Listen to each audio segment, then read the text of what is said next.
Hi everyone, आप सभी का स्वागत है मेरे यूट्यूब चैनल पे। दोस्तों, मैं आपके लिए लेके आया हूँ शानदार ट्रिक। अब जीके जीएस याद करना हुआ बहुत ही आसान।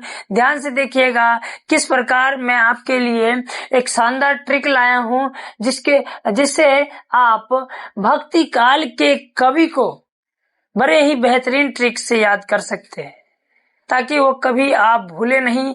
माइंड में एक बार डाल देंगे दोस्तों, दोबारा निकलेगा नहीं। ध्यान से देखिएगा।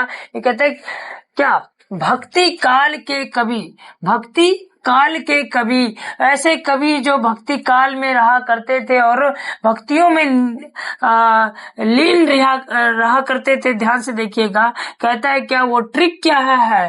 ध्यान से देखिएगा, वो ट्रिक है क्या है, रश्मि जी के सब दास, रश्मि जी के सब दास, रश्मि जी के सब दास। ध्यान से देखिएगा, रस मतलब क्या हो जाता है, रस खान। क्या होता है दोस्तों, रस मतलब रस खान हो गया। मी मतलब हो गया मीराबाई, क्या हो गई, मीराबाई। ध्यान से देखिएगा, जी मतलब हो गया क्या दोस्तों, हो गया जायसी। कौन हो गया, जायसी। ध्यान से देखिएगा, ये सब और दास, ये सारे के सारे सब और दास मिलाने के बाद से जितने भी ये कवि हैं, उन सभी कवियों का नाम आता है जो कि भक्ति काल में रहा करते थे।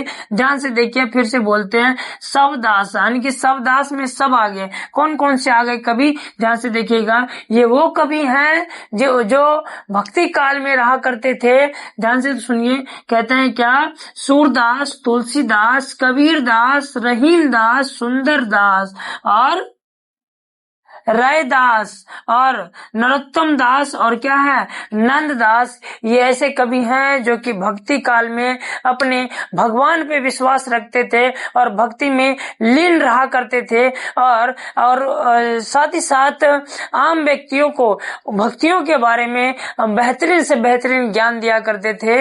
ये हैं वो कवि जिनको हम कभी भूल नहीं सकते। इसलिए आप सभी के लिए शानदार ट्रिक लाया था।